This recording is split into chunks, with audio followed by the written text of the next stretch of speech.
Uma das principais figuras da Bíblia, Davi, até hoje é lembrado como o maior rei de Israel. Por 2 vezes é apontado nas Sagradas Escrituras como um homem segundo o coração de Deus. Na Terra Santa, nossa reportagem ouviu um biblista sobre aspectos da vida do rei Davi. Belém. Falar desta terra, situada a cerca de 12 quilômetros da cidade velha de Jerusalém, nos faz logo pensar no local onde o menino Jesus nasceu.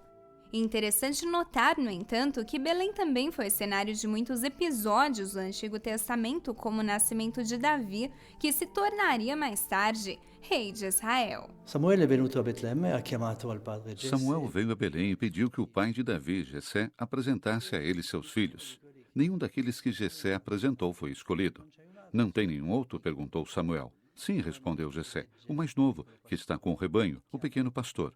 Quando Samuel ouviu, disse: Eis o eleito do Senhor, receba a sua unção. E rapidamente o Espírito de Deus desceu sobre ele, e não o deixou mais.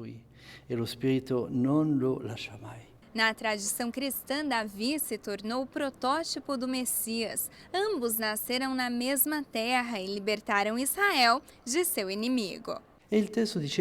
O texto diz, era ruivo, tinha os cabelos vermelhos. Jesus não tinha os cabelos vermelhos, mas os padres da igreja dizem que isso aconteceu quando ele foi coroado de espinhos. E nos últimos dias, a história deste grande rei, baseada em fontes bíblicas, históricas e arqueológicas, foi projetada nos muros da Cidade Santa, no Museu Torre de Davi, em um show de luzes. Estamos usando uma tecnologia de ponta com projeções a laser originárias da Inglaterra. É algo sem igual ver as muralhas iluminadas com cerca de 35 milhões de pixels, 250 mil luzes que cobrem 10 quilômetros de fios que contornam o local. O espetáculo começou logo após o pôr do sol e reuniu os principais aspectos de sua vida em uma perspectiva nova, moderna e artística. Entre os destaques da apresentação, obras nas quais artistas como Chagall, Matisse e Michelangelo representaram Davi. Em experiências multissensoriais, o público se emocionou ao ouvir as canções dos famosos salmos, atribuídos ao rei de Israel. Ele que até mesmo dançava diante da Arca da Aliança.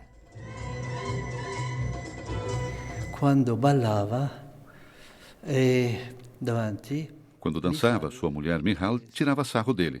Como se comporta assim? Lucas se reconta dessa tradição quando Isabel saúda Maria. O pequeno João, no ventre de Isabel, dança como Davi. Outro episódio, talvez o mais importante de sua vida, foi a vitória sobre o gigante Golias, também representado nesta noite. E é claro, não poderia faltar a cena que representa o arrependimento de Davi, a misericórdia que experimentou de Deus. Davi teve coragem de pedir perdão. Na tradição, o Salmo 51 retrata seu arrependimento. O Senhor não desprezou o coração arrependido e humilhado. Isso significa que a conversão é um dom de Deus. Significa que a conversione è anche un dono di Dio. Do rei Davi aos dias de hoje, uma viagem pela Terra Santa, onde diversas cidades atraem peregrinos de todo o mundo. Quem visita o local onde Maria deu seu sim a Deus pode conhecer a Cidade Velha, lugar de muitas histórias, tradições e cultura. Pesquisadores e estudiosos tentam desvendar um mistério. Onde estaria a porta do julgamento? Vamos conhecer a Via Sacra, prática que surgiu em Jerusalém quando os fiéis seguiam os passos de Cristo até o Calvário. Construída 6.000 anos antes de Cristo, a cidade de Megido estaria associada ao Armagedon, descrito no livro do Apocalipse. Venha comigo, o repórter Canção Nova só está começando.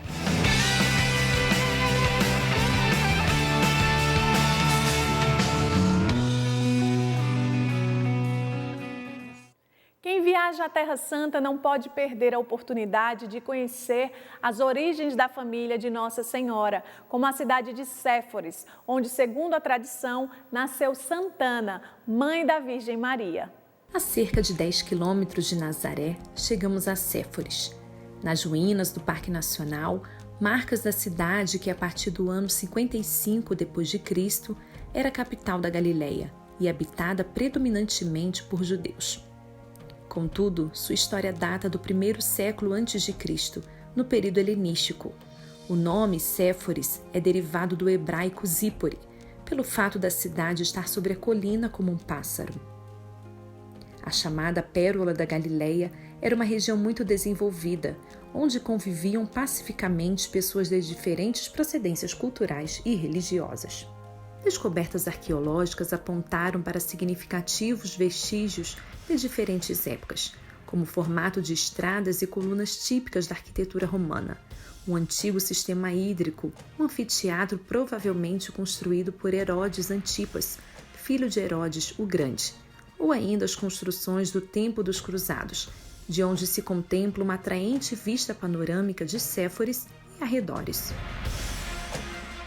O sítio arqueológico surpreende pelos belos mosaicos em todos os cantos.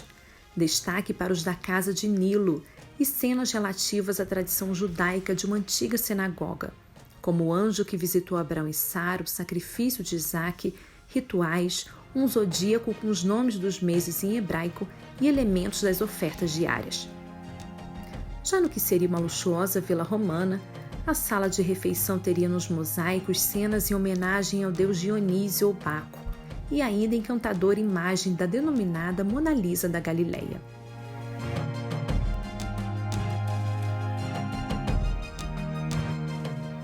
No início do cristianismo, acredita-se que ali vivia uma comunidade judaica cristã, que reconhecia Jesus como Messias. Séforis é também considerado o local de origem de Santana, a mãe da Virgem Maria, uma tradição confirmada pelos resquícios da igreja da época cruzada, com 3 naves dedicadas a ela. As ruínas deste templo estão no entorno do Parque Nacional, no terreno adquirido pela Custódia da Terra Santa em 1841. Aqui no meio do sítio arqueológico de Séforis, tocamos em algumas realidades da vida de Cristo e de sua família. Como Séforis era uma cidade bastante desenvolvida para sua época, era considerado um polo de trabalho, inclusive para os moradores do pequeno vilarejo de Nazaré. Com isso, acredita-se que São José viria até aqui para realizar algum tipo de trabalho. E nos evangelhos, quando lemos Jesus falando sobre parábolas acerca de trabalhadores, acredita-se que era a partir de cenas que aqui presenciava. As narrativas sobre o nascimento de Maria que temos da tradição oral são do proto-evangelho de São Tiago, que indica a proximidade ao templo. Outra tradição de Séforis é seguramente sobre a origem de Santana. Há aqueles também que dizem sobre a origem de Maria em Séforis, mas a informação que temos é do proto-evangelho de Tiago. De acordo com Frei Bruno Varriano, Séforis, além do nascimento de Santana, poderia ser o lugar da natividade de Maria.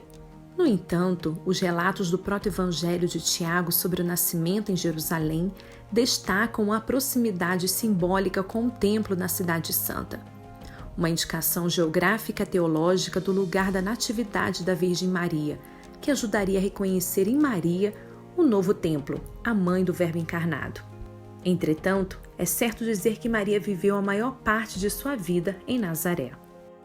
Nella narrazione dell'incarnazione del Sì di Maria, com a encarnação e o sim de Maria, temos a convergência de todas as fontes. Certamente, uma outra casa de Joaquim e Ana em Nazaré. É um consenso porque Nazaré era um pequeno vilarejo e não uma cidade desenvolvida helenística como Séforis. Assim, em Nazaré se tem a síntese das informações do proto-evangelho de São Tiago, o evangelho de Lucas e certamente da arqueologia, como a inscrição do Raio Maria, a Dominus Ecclesiae, a Igreja Bizantina, a Igreja Cruzada Franciscana e a atual Basílica. La Chiesa Crociata Francescana e l'attuale Basílica. Fontes históricas, literárias e pesquisas arqueológicas que nos permitem tocar os lugares da vida cotidiana de Maria e compreender a sua humanidade.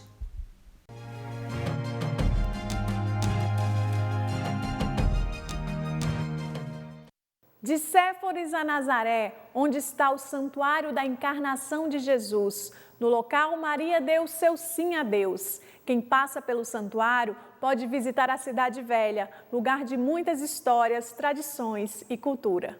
A poucos passos da Basílica da Anunciação está a Cidade Velha de Nazaré, lugar de heranças e de oportunidades para conhecer o dia a dia dos moradores e mergulhar na história do cristianismo. Como a igreja-sinagoga do tempo de Jesus, onde, segundo a tradição, ele proclamou a profecia de Isaías, que seria a prefiguração de sua vida pública. O Espírito do Senhor está sobre mim, porque me ungiu e enviou-me para anunciar a boa nova aos pobres, para sarar os contritos de coração. Atualmente, o santuário pertence à paróquia da Igreja Greco-Católica. 300 metros dali, um antigo convento maronita, onde ainda se celebra a missa aos domingos para a comunidade local. Exatamente ao lado, a Igreja Mensa Christi, ou Mesa de Cristo, pedra em que Jesus comia com os discípulos. Ao atravessar a localidade, o principal lugar de culto muçulmano de Nazaré, a Mesquita Branca. Estamos no coração da Cidade Velha de Nazaré, bem ao lado do antigo convento maronita e ao fundo a Basílica da Anunciação, que fica a cerca de 350 metros. A cidade de Nazaré como um todo possui aproximadamente 75 mil habitantes, sendo a maioria árabe e 1/3 de cristãos de diferentes denominações. Vir aqui à Cidade Velha, conhecer, ver cada cantinho, torna-se um passeio interessante para quem deseja conhecer mais sobre o costume e o dia a dia da população local. Fusão de tradições e histórias. Entre as famílias encontramos armênios. Dir Bogossian e os filhos nasceram em Israel, mas os pais vieram da Turquia após o genocídio armênio entre 1915 e 1923. Para manter as raízes, o idioma armênio é passado de pai para filho. As crianças em geral aprendem a falar armênio em casa. Por aqui não temos uma escola armênia com professores de língua armênia. Escolas armênias estão disponíveis apenas em Jerusalém. Percorrendo as estreitas ruas, encontramos o mercado de variedades. Produtos consumidos por moradores e visitantes. Gêneros para o lar, frutas, legumes, roupas, calçados, acessórios, cafeterias, restaurantes e galerias de arte e artesanato. As vestimentas próprias das mulheres muçulmanas estão por todos os lados. Lenços de diversas cores e tecidos são peças indispensáveis. Uma região desprezada na época de Cristo, que faz memória de quando ele viveu de forma oculta. Tida hoje como uma das localidades mais santas de todo o mundo, e 1/3 de seus habitantes são cristãos. A família que mantém a loja de artigos religiosos há 40 anos diz que a Cidade Velha de Nazaré deve ser roteiro certo. É um lugar muito tranquilo, turistas e peregrinos podem vir e visitar os lugares santos. Não há nenhum problema de segurança. Não há problema para visitar a Cidade Velha. Vamos agora a Belém, onde aconteceu o nascimento do menino Jesus. Fato que revolucionou a história da humanidade e trouxe ao mundo a beleza da salvação.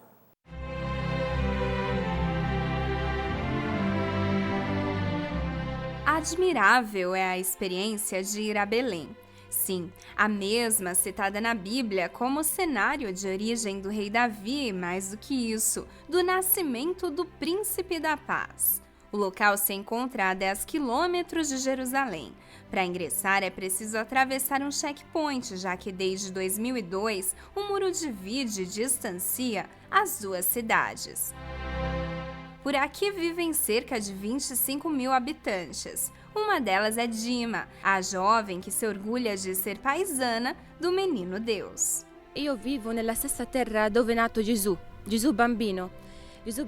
Vivo na mesma terra onde o menino Jesus nasceu. Ele que se fez homem para se aproximar de mim, pecadora, e para me fazer conhecê-lo melhor. Para mim esta terra é muito santa. O fato de estar em Belém, de saber que o Senhor escolheu nascer aqui, significa muito para a espiritualidade e história do lugar. Agradeço a Deus por este dom. Anche a livello della storia del posto. E quindi io ringrazio Dio per questo dono. Os turistas e o artesanato movem a economia local. Destaque para os objetos feitos em madrepérola e em madeira de oliva. Noi abbiamo questo negozio vicino alla mangiatoia. Nossa loja está perto da manjedoura e foi inaugurada em 1927 por meu avô. Depois veio meu pai, meu irmão e eu. Faço parte, portanto, da terceira geração. Tantas famílias locais trabalham com madeira e com madrepérola. Tantos artistas produzem presépios, rosários e tantos outros objetos. Que fanno lavoro per il presepe, per rosário e per altre cose. Nós estamos na terra onde Jesus Cristo nasceu, mas hoje por aqui os cristãos representam somente 40% da população. 5.000 são os católicos romanos. Os outros cristãos são ortodoxos gregos, gregos católicos, armênios, sírios ortodoxos, coptas e luteranos.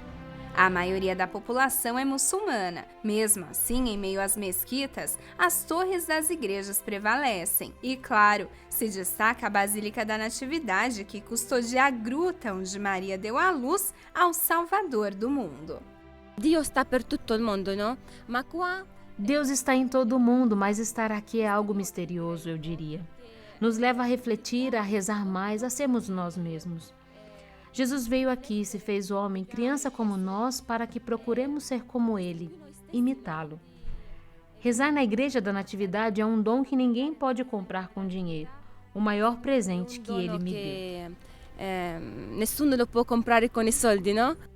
Aqui, todo dia é Natal, mas é claro, nesta época do ano, Belém ganha uma decoração singular. Os artigos que recordam o que celebraremos em poucos dias ganham um lugar de destaque nas vitrines. La più bella cosa per Natale, noi abbiamo il bambino Gesù e il presepe.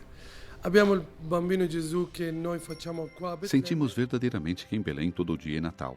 E as coisas mais bonitas do Natal são o menino Jesus e o presépio. O menino Jesus de cerâmica é produzido aqui na cidade, assim como o presépio de madeira, que varia de acordo com o artista que o produz. Alguns mudam os rostos dos personagens, o fazem mais modernos, estilizados e não estilizados. Lavoro della faccia, senza faccia, moderno, stilizzato, non stilizzato. E questo dipende dall'artista che fa questo lavoro. A variedade e a beleza são notáveis, representações do que aconteceu aqui e que é celebrado em todo o mundo. Io auguro a tutti. Daqui da Terra Santa desejo paz e serenidade a todos e convido todos a conhecerem o menino Jesus, aquele que vem não somente a Belém. Claro, aqui é especial. Inclusive, convido vocês a virem aqui. Mas Jesus vem também na sua casa, em Jerusalém, no Brasil, em todo o mundo. Anche Gesù viene nella tua casa in Brasile, nella sua casa a Gerusalemme.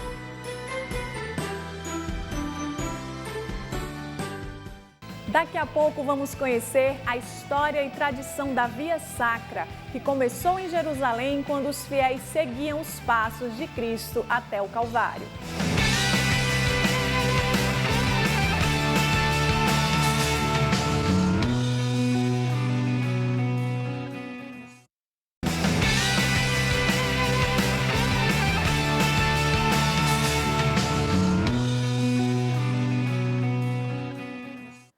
Com tanta história para contar, a Terra Santa ainda traz muitas perguntas. Pesquisadores e estudiosos tentam desvendar um mistério.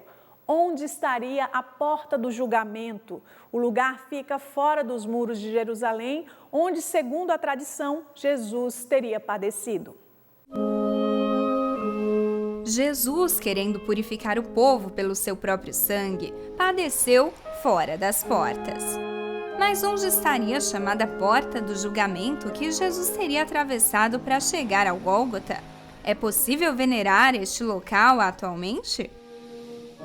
Os franciscanos acreditaram por um tempo que ela estivesse onde ainda hoje os peregrinos rezam a 7ª estação da Via Sacra em Jerusalém, lugar que recorda onde Jesus caiu pela 2ª vez. O arqueólogo Frei Eugênio Aliata especifica que este local corresponderia, no entanto, ao muro da cidade chamado pelos arqueólogos como o 2º Muro de Jerusalém, que indica que o Calvário se encontrava fora dos muros da cidade. Já os ortodoxos russos sustentam que este santo lugar está no interior do Hostel de Alessandro, mosteiro feminino russo pertencente à Igreja Ortodoxa Russa, localizado a poucos passos da Basílica do Santo Sepulcro. The Imperial Orthodox Palestine Society with the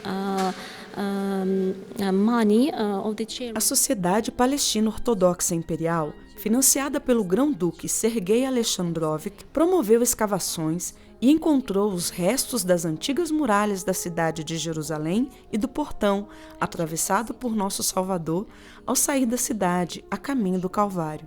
Visto que este portão é o mais próximo do Gólgota, o fato de que Cristo tenha passado através dele antes de ser morto é inquestionável. The fact that Jesus Christ through them was put to death is unquestionable. A arqueologia defende que o Hostel de Alessandro dos russos foi um dos primeiros importantes lugares escavados nas décadas de 1800 em Jerusalém. Tem, entretanto, outra explicação para as ruínas ali encontradas. Acredita-se que estes grandes muros encontrados sejam não muros da cidade, mas, na verdade, os muros do templo construído pelo imperador Adriano no lugar do Gólgota, muros que permaneceram como muros da Basílica de Constantino. Lugar arqueologicamente significativo e também santo. Os russos, portanto, possuem certamente um lugar importante, um lugar que faz parte da basílica construída pelo imperador Constantino, uma das primeiras construídas sobre um lugar santo, o lugar do Gólgota, o lugar da morte e da ressurreição de Jesus. Na muralha monumental, observamos este vão conhecido como agulha, que servia de acesso à cidade durante a noite. Esta religiosa explica que Jesus se referiu a um local como este quando afirmou: é mais fácil passar o camelo pelo fundo de uma agulha do que um rico entrar no reino dos céus. Além de tudo isso, apreciamos por aqui este arco que dava acesso ao Fórum de Adriano e que remonta aproximadamente ao ano de 135 d.C. Ao redor do complexo, pinturas das estações da Via Sacra. E tudo junto nos ajuda a entrar no mistério do que foi vivido por Jesus durante a sua paixão nesta terra. Da porta do julgamento à crucificação. Rezar a Via Sacra é uma prática que surgiu em Jerusalém quando os fiéis seguiam os passos de Cristo até o Calvário. Tradição e formato construídos a partir da presença dos franciscanos na Terra Santa. Em cada estação da Via Sacra, muitos são os sentimentos e emoções que brotam. É possível não somente recordar, mas também unir a própria vida ao caminho de Cristo até a cruz. Às sextas-feiras, tradicionalmente, os franciscanos da Custódia da Terra Santa rezam a Via Sacra em diferentes idiomas.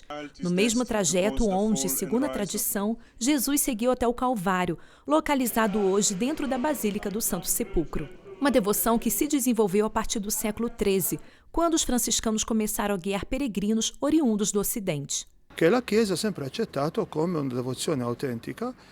A Igreja sempre aceitou como devoção autêntica, sendo um modo de entrar na paixão de Cristo.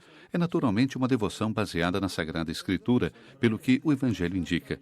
Contudo, também é muito interessante, pois há outros momentos da paixão de Cristo que não se encontram no Evangelho. Estes outros episódios, não descritos nos evangelhos, têm como referência a tradição construída em Jerusalém, como, por exemplo, o encontro de Jesus com Verônica e a queda por 3 vezes. E o formato atual de 14 estações da Via Dolorosa foi construído no decorrer dos séculos com a presença dos franciscanos na Cidade Santa. A primeira estação, a da condenação de Jesus, está a cerca de 600 metros do Santo Sepulcro.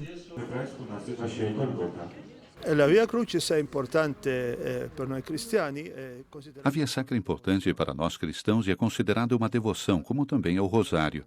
A Igreja sempre deu importância ao que se chama celebrações paralitúrgicas, isto é, celebrações que não fazem parte da liturgia e celebrações oficiais da Igreja, mas a base são a Palavra de Deus e os formulários litúrgicos. O percurso acontece dentro da Cidade Velha, no seu ritmo normal de movimentação, em meio ao mercado árabe e pessoas que transitam. Uma experiência semelhante àquela vivida por Cristo, quando passava em meio a curiosos, observadores e aqueles que desejavam a sua morte. Hoje nós percorremos o mesmo caminho de Cristo até sua subida ao Calvário.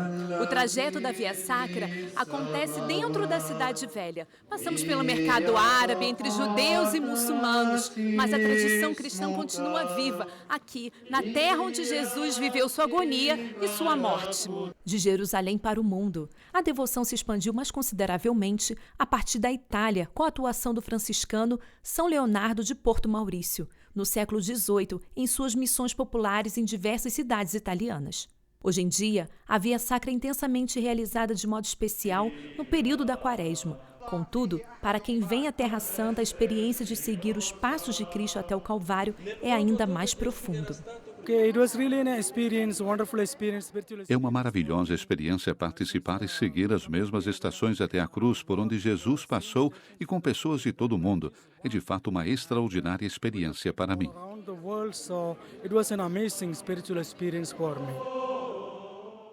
A história do povo de Deus é muito linda, não é mesmo? Agora você vai conhecer um mosteiro ortodoxo imerso em uma área verde na antiga cidade de Jericó.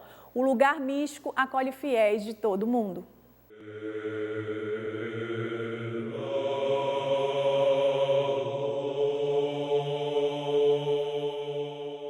A oeste do Rio Jordão, São Jerásimo construiu em 455 d.C. um mosteiro que traz seu nome junto àquele de Malavon, que compreende uma pequena capela e uma gruta onde, de acordo com uma tradição, a Sagrada Família procurou abrigo. Em 617 d.C., Deir Malavon e Deir São Jerásimo se tornaram um único mosteiro, conhecido com o nome de Deir Hajla.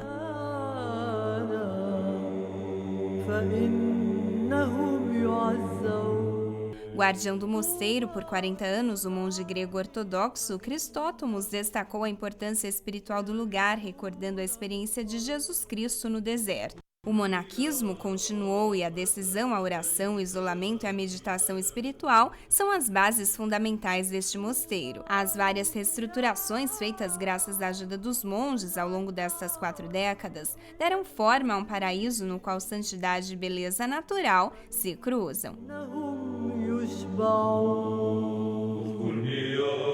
Visiting this place, it's a very ancient place, and I'm really glad. Estou muito feliz por visitar este antigo mosteiro. Sinto que o Senhor me deu esta oportunidade, pois preciso tanto. Creio que os que construíram este mosteiro tiveram inspiração divina.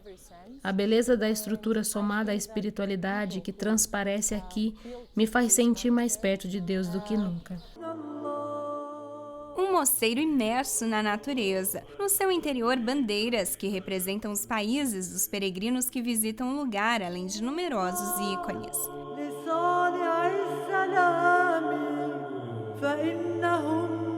Na gruta, onde acredita-se que a Sagrada Família tenha buscado refúgio durante a viagem para o Egito, quando fugia do rei Herodes, uma pintura representa a Mãe de Deus que acolhe os peregrinos, que é a que vem para meditar e obter particulares bênçãos.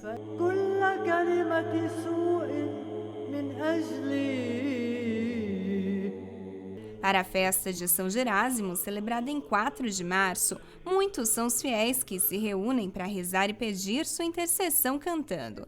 Você que cura as doenças e as almas daqueles que suplicam com fé, seja nosso intercessor. A glória é dada àquele que te deu poder e te coroou de glória.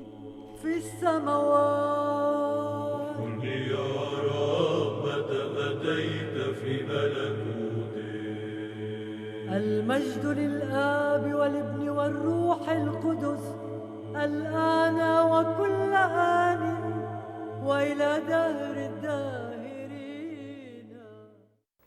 E antes de encerrar esse bloco, o repórter Canção Nova leva você ao deserto do Negev, local de um tesouro da geologia habitado ao longo dos milênios por vários povos citados nas Sagradas Escrituras.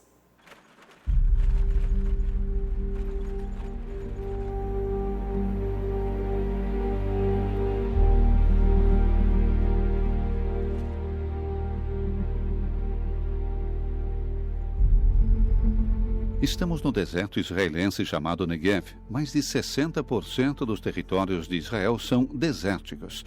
E nós estamos justamente no meio desse lugar.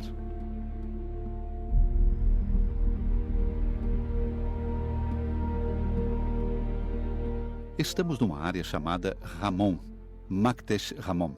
Fenômenos geológicos absolutamente únicos são verificados aqui. E para explicá-los, precisamos voltar 220 milhões de anos no tempo.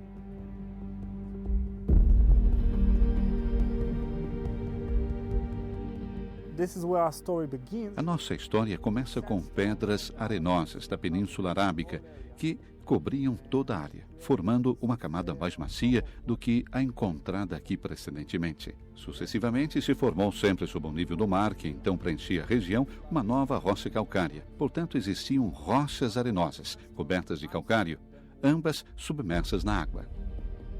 O que acontece em seguida é devido a uma combinação de eventos. O encontro das duas placas tectônicas levou à formação de montanhas que ficaram submersas, começando assim a passar por um processo de erosão por conta das ondas, do vento e do tempo.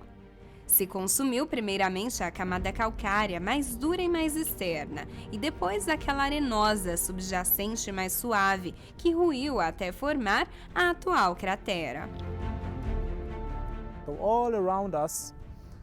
As pedras calcárias indicam o quanto resta das montanhas. Na parte de dentro, encontramos argila, rochas arenosas que estavam dentro das montanhas e atividades vulcânicas que normalmente acontecem no subterrâneo, mas que aqui acontecem diante dos nossos olhos.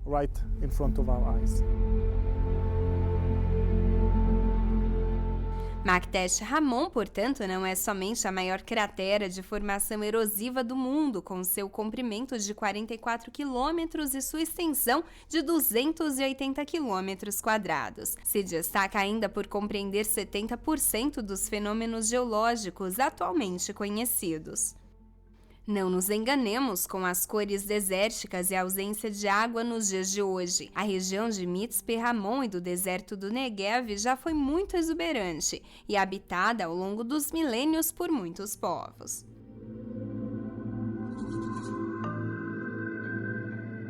La regione del Negev è sicuramente una delle regioni anche bibliche più interessanti del territorio di Israele. A região do Negev é uma das regiões bíblicas mais interessantes do território de Israel que conhecemos e nos faz fazer uma viagem no tempo, onde há milhares e milhares de anos, em épocas primitivas, viveram os hominídeos e, em outras épocas, grupos mais organizados. Santuários, altares e estrelas votivas para o Altíssimo. Os sinais relevantes do território começam na Idade do Bronze, há cerca de 3.500 anos. Percorrem o século XIII a.C. com a tribo israelense de Simão e vão até a queda de Jerusalém com os nabateus. No reino nabateu, que se tornará depois o Distrito do Sul, florirá lentamente o cristianismo, um cristianismo que permanecerá aqui, certamente, até o V e o VI século. Ainda hoje, todos os anos, turistas e atletas adentram o deserto a pé ou de carro e contemplam os sinais que confirmam o que escreveu Isaías. O deserto florirá, exultará de júbilo e gritará de alegria.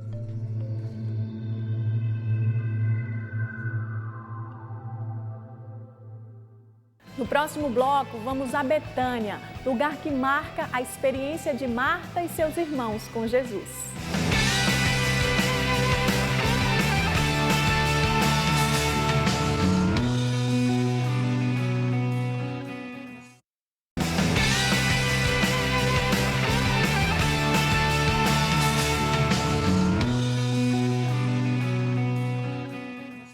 Com tanta história para ser vista e vivida, o número de pessoas que visitam a Terra Santa continua crescendo. São turistas, peregrinos e fiéis de diferentes religiões.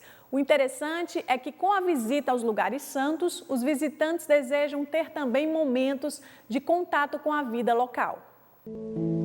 O número de pessoas que visitam a Terra Santa continua crescendo. São turistas e peregrinos de diferentes religiões. E juntamente com a visita aos lugares santos, mesmo em peregrinação, cada vez mais é escolhido incluir momentos de contato com a população local, visitas a organizações de caridade. Este grupo de 300 peregrinos vindos de Bérgamo, uma das mais generosas dioceses italianas de peregrinos, conheceu a comunidade Éfita, que em Belém se dedica ao cuidado de crianças com deficiência auditiva, e assistiu ao espetáculo de encerramento de um acampamento de verão para crianças árabes em Jerusalém, um espetáculo dedicado aos 800 anos do encontro entre São Francisco e o Sultão. Nos foi passada uma mensagem de grande intensidade, um encontro que não é simples, mas que, com cuidado e, acima de tudo, confiança, queremos prosseguir na Terra Santa. Os peregrinos chegam de todos os continentes. Padre Manuel vem do Brasil e, como responsável pela Pastoral do Turismo da CNBB, trabalha também em projetos de peregrinação nos lugares santos. Ele explica que fazer uma peregrinação à Terra Santa é uma experiência especial na vida de todos.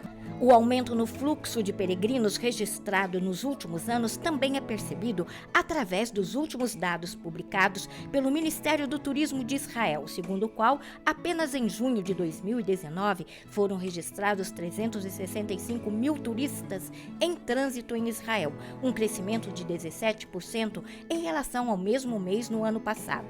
2018 foi um ano recorde para Israel, com mais de 4 milhões de turistas.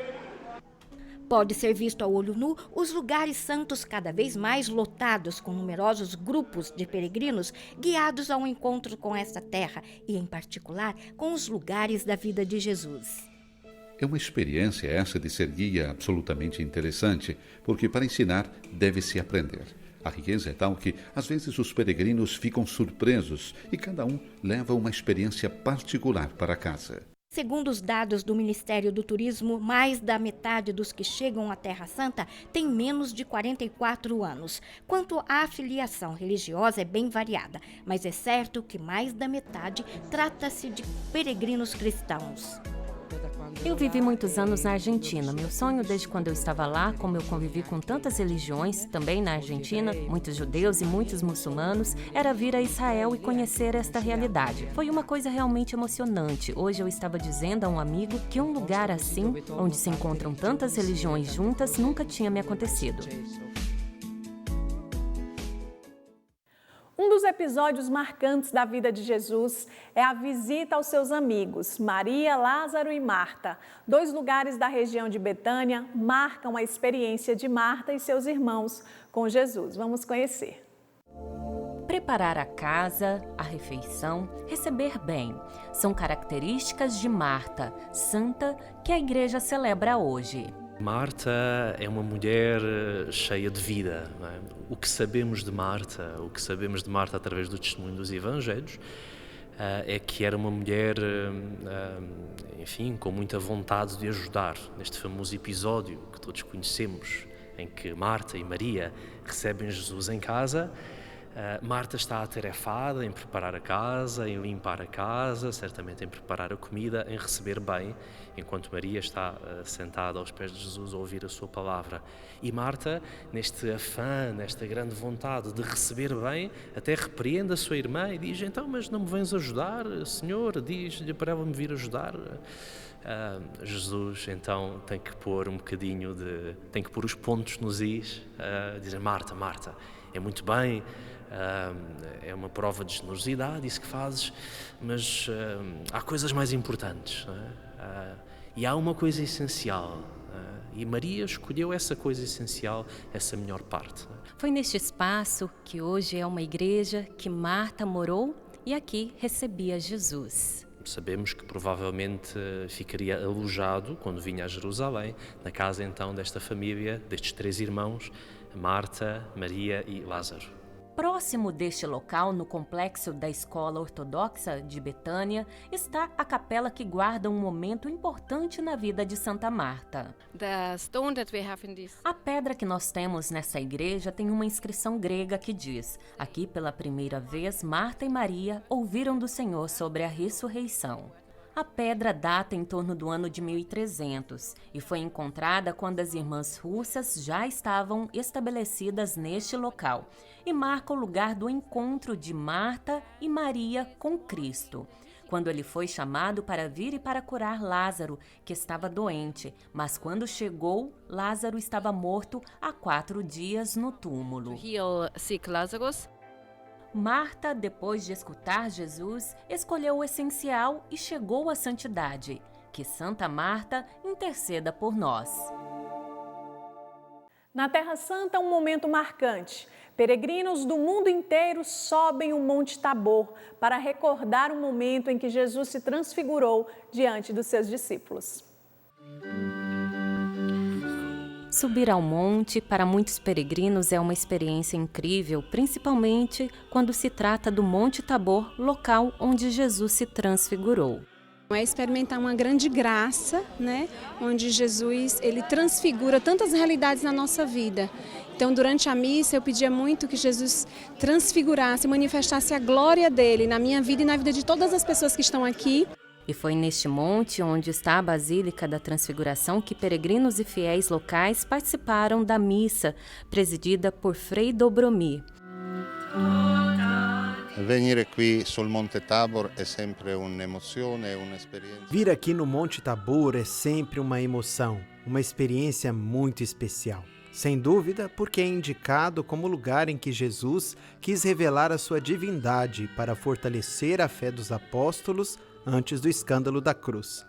Temos o Monte Tabor, onde a voz do Pai indica ao Filho, através do qual o próprio Deus fala e o Filho, por meio de Deus, salva o homem e a humanidade. Attraverso cui Dio salva l'uomo e l'umanità. Subir ao monte para estar com o Senhor, assim como Pedro, Tiago e João, esta é uma experiência de muitos peregrinos que vêm ao Monte Tabor. Subir a montanha para estar com o Senhor, assim como Pedro, Tiago e João, é esta a experiência que muitos peregrinos buscam fazer aqui no Monte Tabor. Eu acho que foi muito interessante porque vemos muitas pessoas de todos os lugares do mundo. E para mim o melhor momento foi o Pai Nosso, que na Itália nós fazemos em italiano e aqui foi rezado em árabe. De acordo com os evangelhos, Jesus tomou consigo Pedro, Tiago e João, seu irmão, e conduziu-os à parte a uma alta montanha. Lá se transfigurou na presença deles. Seu rosto brilhou como o sol. Suas vestes se tornaram resplandecentes de brancura. E eis que apareceram Moisés e Elias conversando com ele. Pedro tomou então a palavra e disse-lhe: Senhor, é bom estarmos aqui. Se queres, fareis aqui 3 tendas, uma para ti, uma para Moisés e outra para Elias.